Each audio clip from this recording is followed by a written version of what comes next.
you're right. It's good.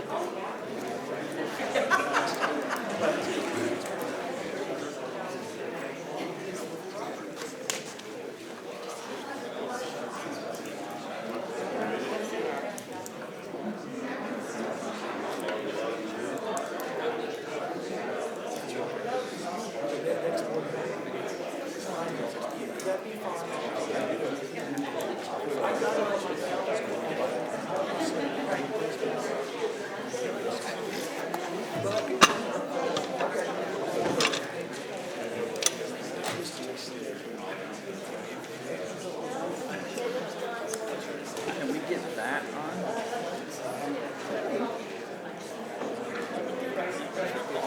Surely they don't sit in them. Those chairs.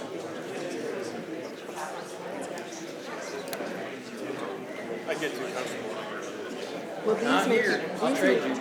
these make you want to slide out.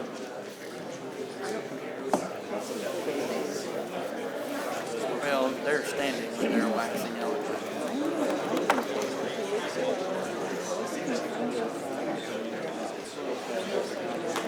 I mean,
I have 7 o'clock. We're going to reconvene the meeting that was recessed Monday night on January 30th. We will resume right back into the agenda. I have been informed and notified by the Public and Civic Committee that we have a nominee to appoint to the Shelby County State's Attorney. I would like to appoint Mr. Rob Hanlon to the office of State's Attorney. Any discussion? Second the motion. There is no motion. Yes, no motion? Yes, I'd like to appoint Okay. Mr. Rob Hanlon to the office of State's Attorney. Any discussion? Are we allowed to ask any questions? We're in the meeting, please. am I allowed to Yes, ask? absolutely. I don't even know who this person is. Is he here? Yes, sir, ma'am. This is transparency. Who is he? Okay. So, Mr. Rob Hanlon is back here in the corner. And I would like to make a point here real quick, and is that in the terms of this appointment, it is politically driven. We have a party in which the vacancy was left. The party has returned with a person to fill the vacancy. And the party has suggested that I make a nomination to Rob Hanlon, or that I appoint Rob Hanlon to the office of State's Attorney. Well, can Mr. Hanlon possibly tell the rest of us that don't know him at all about himself? Mr. Hanlon has declined to address the board at this time. What? Really? Do we know where he's from? Just to confirm, you'd like to call Deborah Babbage home? No. I will not then. To who? I don't see a devil but in your... Can I ask who this committee was that came up with this person? The Republican Central Committee, Can I ask who's on that committee? there's numerous people on that committee. Okay, is there anybody sitting around me that is on that committee that I can know who was on that committee? There seems to be a lot of secrecy here, and I feel like I'm being left out. The secret, It's the precinct committee, man. I don't know who they are, Julie. Why, I'm not of that party, so I don't know who they are. So can somebody tell me who they are? I'm a precinct committeeman. So you were on this committee that did this? We, as the Republican Party, are responsible for bringing a name to Bobby.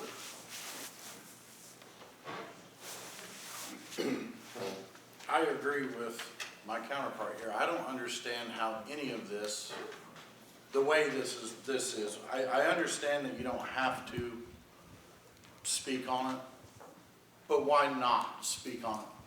We all ran to fix problems with the last board and to make change and transparency and what's best for them, sitting in that crowd right there, is why we all sit in these chairs. So I don't understand why to not speak on it. Why would the gentleman that wants to support and run our county choose not to speak and introduce himself to the public and the board and the people that are expected to give him a job? At what point would anybody hire me if I chose to not? You know, I'm just lost in the whole process, I guess.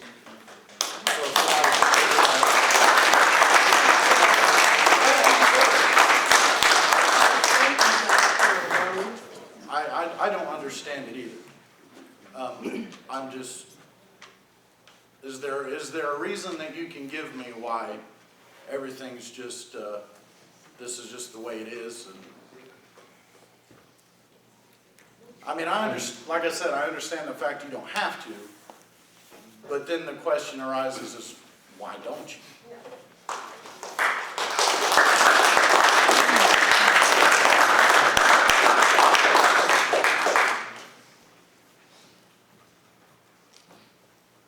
Will the chairman like me to address the board? If you would. Didn't I just ask that?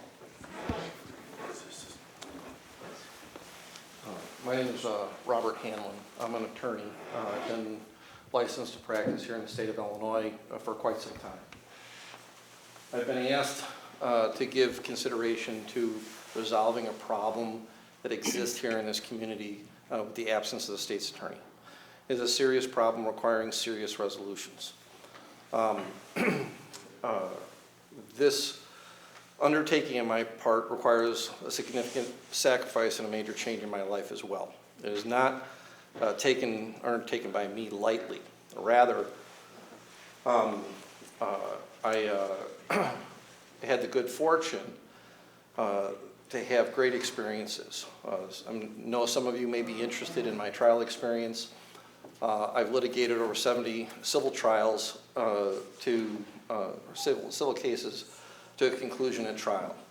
There's an enormous number of civil cases in my career. I couldn't give you an exact number of the criminal cases I've had, but I've defended murder cases, criminal sexual assault cases, child pornography cases, things that deal with aberrant behavior in the community.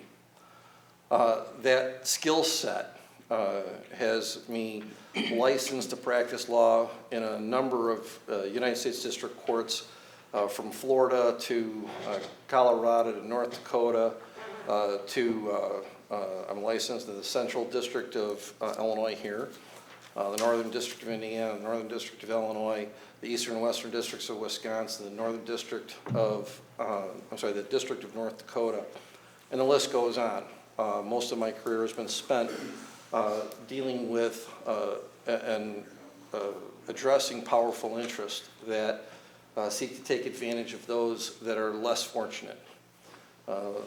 I don't know why God placed me on this planet and made me a lawyer, but He presented this opportunity for me to serve all of you, and to serve you without passion or prejudice, without preference. And when I use those terms, that I could be the best friend of any person in this courtroom, and yet if they had done something that the office commands that action be taken, that action will be taken. I could loathe and detest a person in this room. But that should never be a consideration to whether or not someone, is prosecuted. To have humility and empathy for the people before the court. The Central Committee went through a vetting process and spent a considerable amount of time making inquiry of me.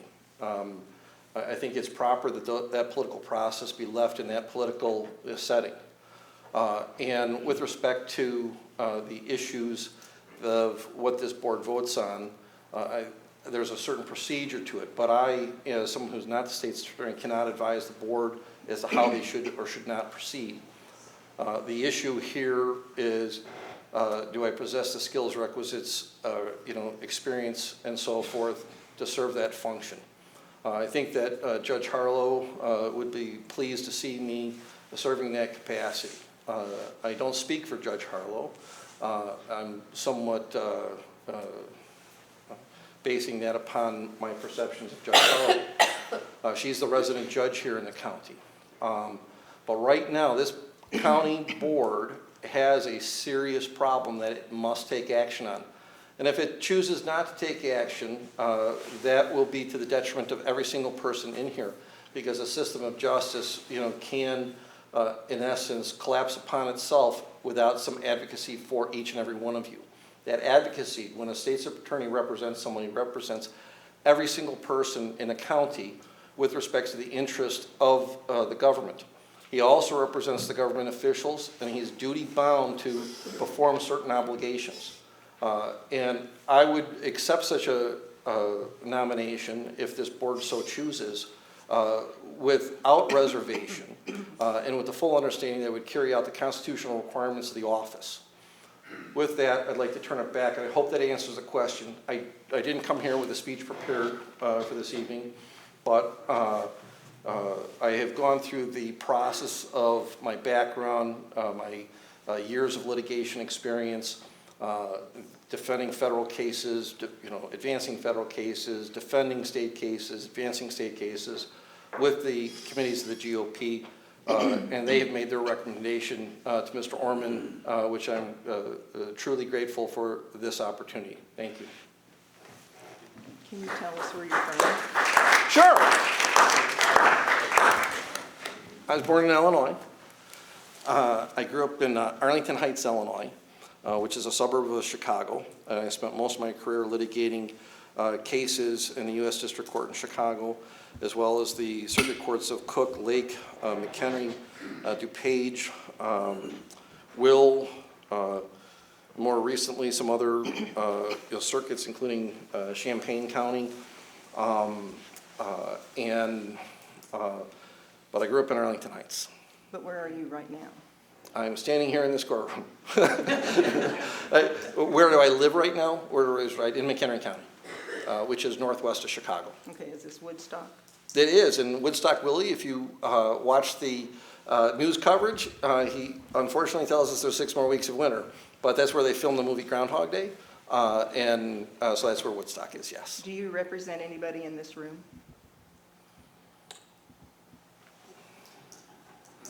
I represent 2 people in the room. Okay. Do you want to point them out? No. Do you want me to point them out? No, I couldn't even answer the question because it would violate the rules of professional conduct.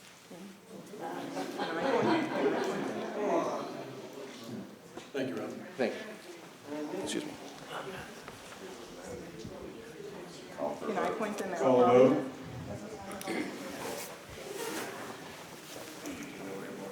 I have one more All in question. favor? I got one more question, and I don't deserve that look. Sorry.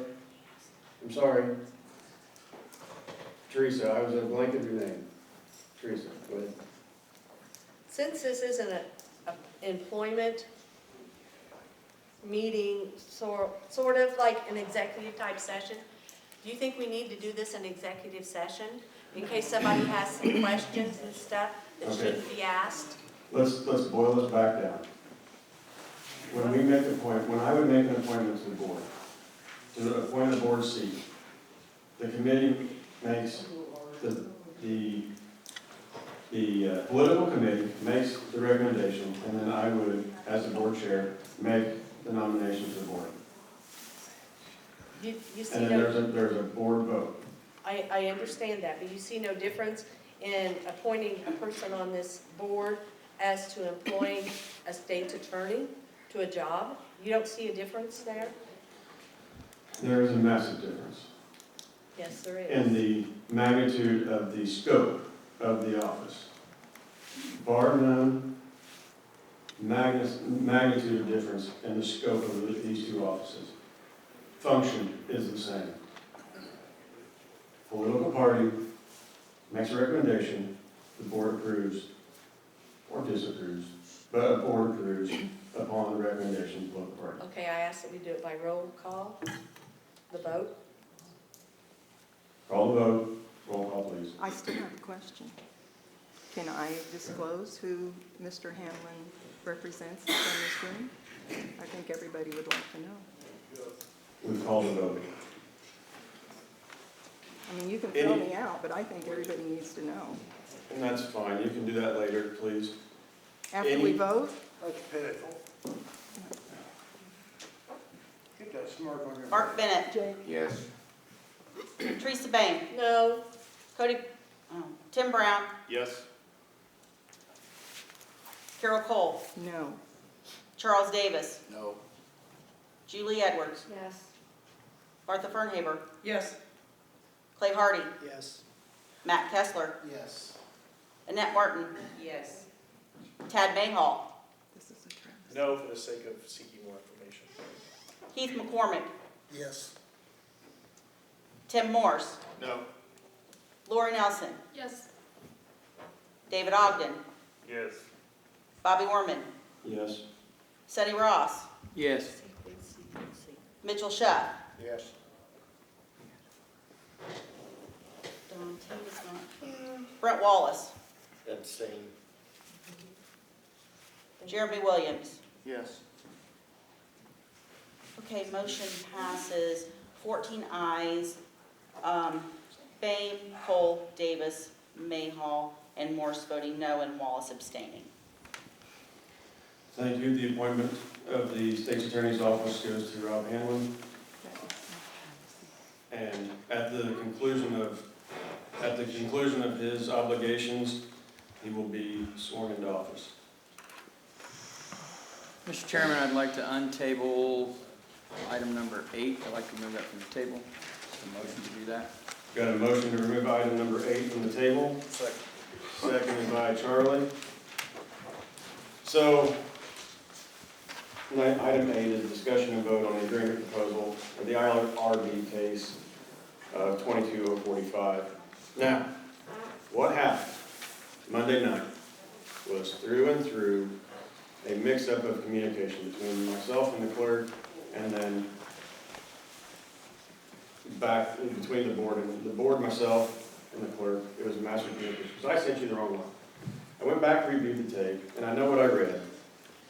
And what I read pertaining to that had language in it that basically said that there was binding language. The new resolution does not have binding language in it. So the quick solution to this is that I entertain a motion to accept the agreement that I've signed and move forward. Do I have a copy of that? You have a copy of the one that I've signed. In turn, was the wrong one, because like I said, it was a miscommunication between myself and the clerk. Does this, Well, you signed Still the don't have the correct right one. the one I signed was the correct one? The red one. You just said the opposite, so. Because what I read into the record was the wrong one. That's why I'm presenting it like this, because I could have easily let it go as what I signed, because that's what I said. I could have easily let that go. Because who's going to catch a few words? But it is important that those words are caught and corrected. Mr. Chairman, I will make a motion to approve this agreement That is signed. that is signed, that we all have. Tad, did you have a question or a second? Well, I thought we were debating the motion second, so I thought we were in discussion for a moment. So I don't want to circumvent the process, but I thought we were doing the motion. Yes.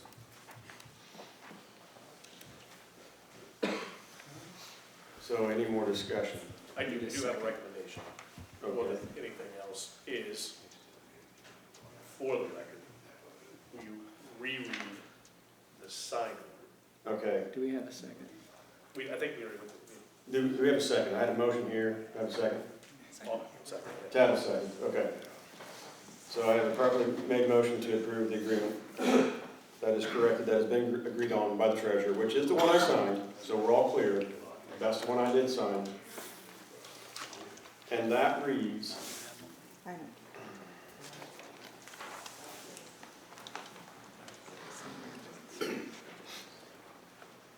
settlement agreement, at the very top. American Federation of State, County, and Municipal Employees, Council 31, charging party. And Shelby, County of Shelby, and Shelby County Treasurer respondents. ILRB case number S0RC 22-045. 045. Sandy, is that correct? On yours? That's what the paper is printed, 045, yes. Okay. So we're on the same case. In full and complete resolution of the above named case, the American Federation of State, County, and Municipal Employees, Council 31, and Ashley Local 3323 collectively, the Union, and County of Shelby, and Shelby County Treasurer collectively respondents, agree as follows. Notwithstanding her statutory authority to reject the terms of the collective bargaining agreement, the Shelby County Treasurer has complied with all of the terms of the collective bargaining agreement, and she hereby agrees to the virtue of this settlement agreement to continue to comply with said terms in the future. A copy of the collective bargaining agreement is attached hereto and incorporated herein by references as Exhibit A. Within 7 days of the union and respondents executing this settlement agreement, the union shall withdraw its charge in ILRB case SRC 22-045, and the parties shall ask the ILRB to terminate the case. The parties acknowledge that this document contains the entirety of the agreement and constitutes a full settlement of all claims arising to this matter. And it has 3 signature lines for the union, the treasurer, and the county of Shelby. That is the correct one. I will go back in line number 1, and this is what I read to you guys in January 12th. And this is also the copy that I sent in email, and this is the confusing part. I sent this to you in email. In section 1,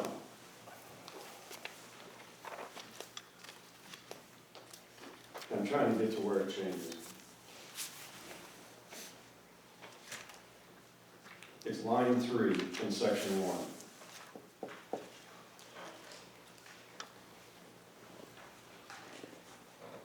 Basically, it says, when I read the whole section of section 1, notwithstanding the statutory authority to reject the terms of the collective bargaining agreement, the Shelby County Treasurer, by the virtue of this settlement, agrees that she and all deputies and employees within her office shall be bound by the terms of the collective bargaining agreement attached here to incorporated herein as Exhibit A. Significant language change in one versus the other. Both are drafts. Both of which we as respondents are agreeing to send back. So we've agreed January 12th that this would be the agreement to send back. I'm asking that the board recognizes the signed agreement to send in as respondents with the treasurer back to our attorney to finalize this. Question. Has the union agreed? It is a draft. Okay. If they don't like it, then we go back to court. But they're here, so they know so they can, this is the beauty of open forum. Julie. So this draft is just an initial attempt to resolve this. It has not been approved by all parties. This is just our attempt to resolve this, correct? Right.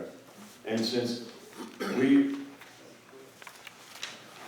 don't have really, we have, our business in this is that we are named in the case.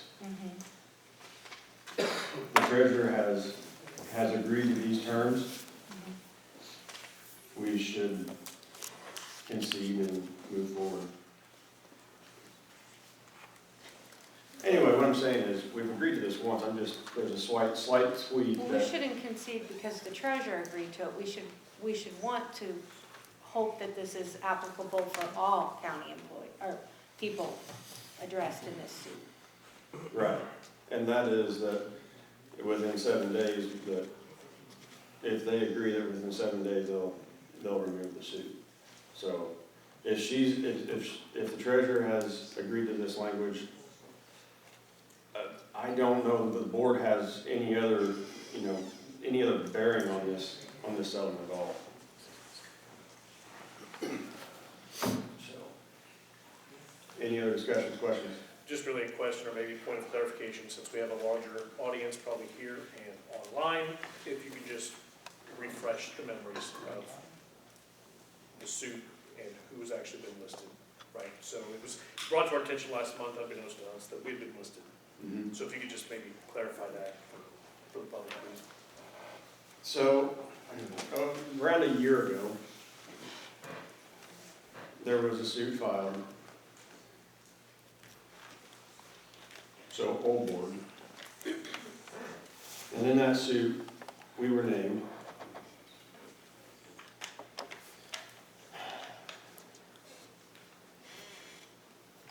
And I do believe, according to Lisa's dialogue in the public body comment, it was that she would be bound to the contract because she was a negotiating body, which it was determined that she's not a negotiating body, and she has no binding to the contract, and statutorily, she is not bound to the contract because she has her own statutes that dictate what the treasurer and every other county office needs to do and has the authority to do. So by signing the contract, she was binding herself to the contract and or I would assume foregoing her statutory duty, if that's the proper language for that. So it was litigated all basically, from what I gathered, all summer and fall of last year.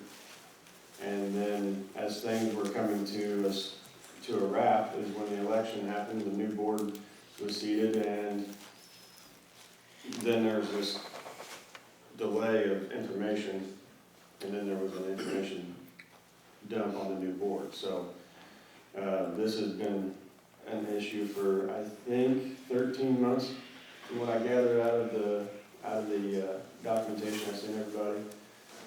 So yeah, it seems to me like that's a synopsis of what I can tell you. Thank you. And you have all the documentation that goes into this case.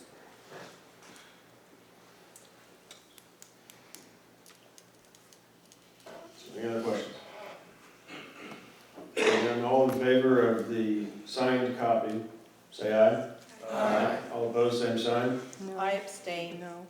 Abstention and a no vote by Carol.